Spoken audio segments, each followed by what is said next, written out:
ರಾಜಿ ಬದ್ನಿಕಾಯಿ ಬರ್ತಾ ಮಾಡಪ್ಪಿ.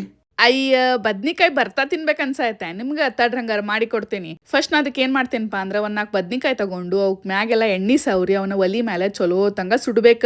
ಒಳಗ ಬದ್ನಿಕಾಯಿ ಎಲ್ಲ ಚಲೋ ತಂಗ ಬೇಯ್ಬೇಕ. ಮ್ಯಾಲೆ ಬದ್ನಿಕಾಯಿ ಕಪ್ಪಾಗ್ಬೇಕು ನೋಡ್ರಿ, ಅಲ್ಲಿವರೆಗೂ ಸುಡ್ಬೇಕ. ಹಿಂಗ್ ಸುಟ್ಕೊಂಡು ಒಂದ್ ಪ್ಲೇಟಿಗೆ ಟ್ರಾನ್ಸ್ಫರ್ ಮಾಡಿ ಇಟ್ಕೋಬೇಕು ಅವನ್ನೆಲ್ಲದನ್ನು. ಅವು ಚಲೋ ತಂಗ ಆರ್ಬೇಕು. ಆಮೇಲೆ ಈ ಕಡೆ ಒಲಿ ಮೇಲೆ ಒಂದ್ ಬಾಳ್ಗಿ ಇಟ್ಟ ಒಂದ್ 4 ರಿಂದ 5 ಹಸಿ ಮೆಣಸಿನ್ಕಾಯಿ ಹಾಕಿ ಅವನ್ನ ಚಲೋ ತಂಗ ಫ್ರೈ ಮಾಡ್ಕೋಬೇಕ. ಇಲ್ಪ ಅಂದ್ರ ಈ ಮೆಣಸಿನ್ಕಾಯಿನೂ ನಾವು ಒಲಿ ಮೇಲೆ ಸುಡ್ಬೋದು. ಆಮೇಲೆ ಒಂದ್ ಕುಟಾಣಿ ತಗೊಂಡು ಒಂದ್ ಸ್ವಲ್ಪ ಬೆಳ್ಳುಳ್ಳಿ ಹಾಕಿ ಅದನ್ನ ಚಲೋ ತಂಗ ಜಜ್ಜಿ ರೆಡಿ ಮಾಡಿ ಇಟ್ಕೋಬೇಕ. ನಾವೇನ್ ಆರಾಕ್ ಇಟ್ಕೊಂಡಿದ್ವಲ್ಲ ಬದ್ನಿಕಾಯಿಗೆಲ್ ಸುಟ್ಟ ಅದೆಲ್ಲಾದನ್ನು ಮ್ಯಾಗಿನ್ ಸಿಪ್ಪಿ ತೆಗೆದು ತುಂಬ ತೆಗೆದು ಅವನ್ನ ರೆಡಿ ಮಾಡಿ ಇಟ್ಕೋಬೇಕ. ಆಮೇಲೆ ಒಂದ್ ಪಾತ್ರೆ ತಗೊಂಡು ನಾವೇನ್ ಸುಟ್ಟಿಟ್ಕೊಂಡಿರ್ತೀವಲ್ಲ ಬದ್ನಿಕಾಯಿ ಅದನ್ನೆಲ್ಲಾ ಹಾಕಿ ಮೆಣಸಿನ್ಕಾಯಿ ಹಾಕಿ ಉಳ್ಳಾಗಡ್ಡಿ ಟೊಮ್ಯಾಟೊ ಕೊತ್ತಂಬರಿ ಹಾಕಿ ಜೊತೆಗೆ ಒಂದ್ ಸ್ವಲ್ಪ ಜೀರಿಗೆ ರುಚಿಗೆ ತಕ್ಕಷ್ಟು ಉಪ್ಪು ಹಾಕಿ ನಾವೇನ್ ಜಜ್ಜಿ ಇಟ್ಕೊಂಡೇವಲ್ಲ ಬೆಳ್ಳುಳ್ಳಿ ಅದನ್ನ ಹಾಕಿ ಇದನ್ನೆಲ್ಲಾದನ್ನು ಚಂದಂಗ ಮಿಕ್ಸ್ ಮಾಡ್ಕೋಬೇಕ. ಇದಕ್ ನೋಡ್ರಿ ಬೇಕಂದವ್ರೆ ಎಣ್ಣಿನೂ ಹಾಕೋತಾರ, ಇಲ್ಲ ಅಂದ್ರ ಮೊಸರು ಹಾಕೋತಾರ. ನಿಮ್ಗೆ ಯಾವ್ದ್ ಬೇಕಲ್ಲ ಅದನ್ನ ಆಡ್ ಮಾಡ್ಕೊಂಡು ತಿನ್ಬೋದು. ಬರ್ರಿ ತಗೋರಿ ತಿನ್ರಿ ಹೆಂಗಾಗೈತಂತ ರುಚಿ ನೋಡಿ ಹೇಳ್ರಿ.